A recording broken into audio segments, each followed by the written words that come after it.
Usted ha retratado múltiples escenarios muy tristes, muy pavorosos de la guerra en Colombia. ¿Qué puede explicar que en Colombia sí haya trapeado tanto con la dignidad del ser humano?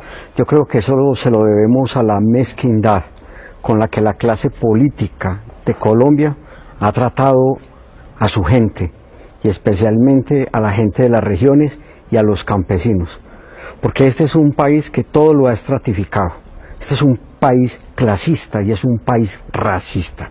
Se nos olvida que esos que están allá en las montañas y en las veredas son los que producen el alimento, son los que conservan a veces los bosques, y esos mismos fueron los que pusieron los hijos para todos los ejércitos. Esos mismos fueron los que perdieron la tierra, fueron los que perdieron la vida, y por eso yo digo, fueron humillados y fueron ofendidos. En Colombia en los últimos 70 años han sido asesinados cerca de 600.000 colombianos. Las cifras son brutales, la sangría que ha tenido Colombia es brutal. ¿Por qué, a pesar de semejantes ríos de sangre, Colombia ha sido un país más bien anestesiado y no ha sentido los rigores de tanta violencia? Es que los que ponen los muertos, te decía, ahora son las mismas personas. Es que si los hijos de Santos van al ejército, se vuelven portada de revistas, porque son muchachos que lucen muy bien. Hay hijos de otros presidentes que se vuelven negociantes, pero a la guerra jamás van a ir los hijos del poder. En este país se banalizó mucho la vida de las víctimas. Es que en este país los medios se especializaron fue en entrevistar comandantes. Comandantes del ejército, comandantes de guerrilla, después comandantes del paramilitarismo, alcaldes y gobernadores.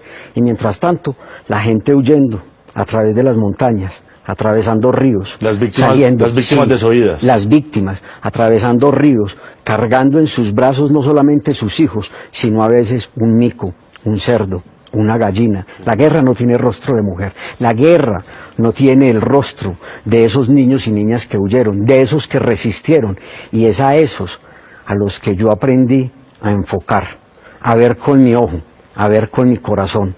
Y esas fotografías mías son para decir, aquí hay un testimonio, yo vi, yo registré o yo documenté, yo estoy contando una historia.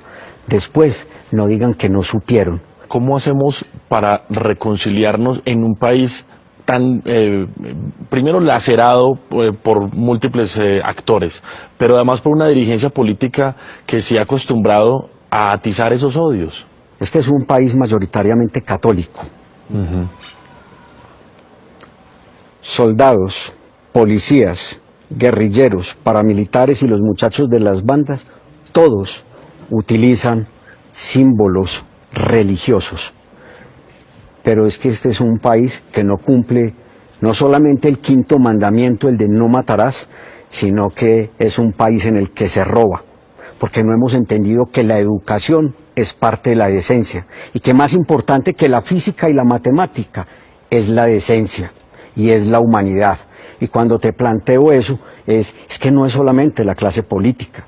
Yo le tendría que decir a los obispos de este país, en Colombia, la misma iglesia no ha trabajado para cohesionarnos en la reconciliación, en el amor y en la paz. Estos días en la exposición fotográfica, una persona con mucha formación entró y empezó a mirar la exposición y se quedó perplejo, y le dijeron que yo era el fotógrafo, y se acerca y me dice, dígame, ¿todo esto es en Colombia o esto es de otros países en guerra? Y le dije, no, esto es solamente de Colombia, y es lo que yo apenas he visto. ¿Qué tiene que pasar en Colombia con las élites, con el poder, con los que toman las decisiones para que este país entienda no solo las cicatrices de la guerra para que no las volvamos a repetir, sino que salgamos de estos remolinos de violencia? Difícil uno con una clase, a veces con muchas personas de esa clase dirigente tan acomodada a ganarse la vida sentada y a robarse el presupuesto. A los que no hay que meter a la cárcel, yo los colocaría a prestar un año de servicio social en las comunidades más apartadas de Colombia, a que vayan a sembrar la tierra y entiendan lo que es producir plátano, maíz o yuca en regiones apartadas, a que entiendan lo que es tener un hijo enfermo y no tener un lugar de salud donde los puedan atender. De una forma digna. Sí, de una forma digna, exactamente.